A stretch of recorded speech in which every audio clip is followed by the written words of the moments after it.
ప్రియ దినబిడ్డలారా, ప్రభు అయిన యేసుక్రీస్తు నామములో మీకందరికీ శుభములు, వందనాలు తెలియజేస్తున్నాను.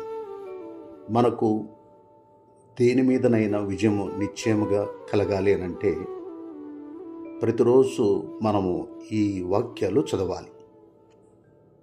సామెతలు 16:3 నీ పనుల భారము యెహోవా మీద నుంచుము, అప్పుడు నీ ఉద్దేశములు సఫలమగును. ఇర్మియా 29:11 నేను మిమ్మను గూర్చి ఉద్దేశించిన సంగతులు నేను ఎరుగుదును, రాబో కాలమందు మీకు నిరీక్షణ కలిగినట్లుగా అవి సమాధానకరమైన ఉద్దేశములే కానీ హానికరమైనవి కావు. ఇదే యెహోవా వాక్కు. ద్వితీయోపదేశకాండము 28 యెహోవా నీ దేశం మీద వర్షము దాని కాలమందు కురిపించుటకును నీవు చేయు కార్యమంతటిని ఆస్వాదించుటకును ఆకాశమును తన మంచి ధననిధిని తెరచును. నీవు అనేక జనములకు అప్పిచ్చదవు కానీ అప్పు చేయవు.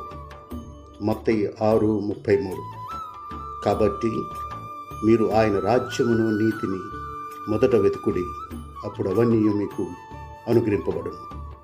సామెతలు 3:5 నీ స్వబుద్ధిని ఆధారము చేసుకొనక నీ పూర్ణ హృదయముతో యెహోవా యందు నమ్మకముంచుము.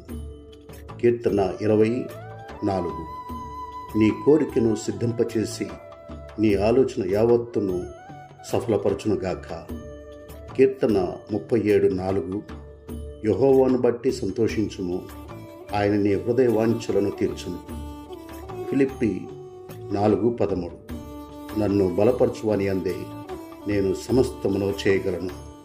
పరిశుద్ధుడా తండ్రి, మీ వాక్యమును చక్కగా చదువుకొని బాగుగా గ్రహించి వాటి యందు పరిపూర్ణమైన విశ్వాసముంచున్నట్లు మాకు సహాయము దయచేయమని యేసుక్రీస్తు నామమున అడిగి వేడుకొనుచున్నాము తండ్రి. ఆమేన్.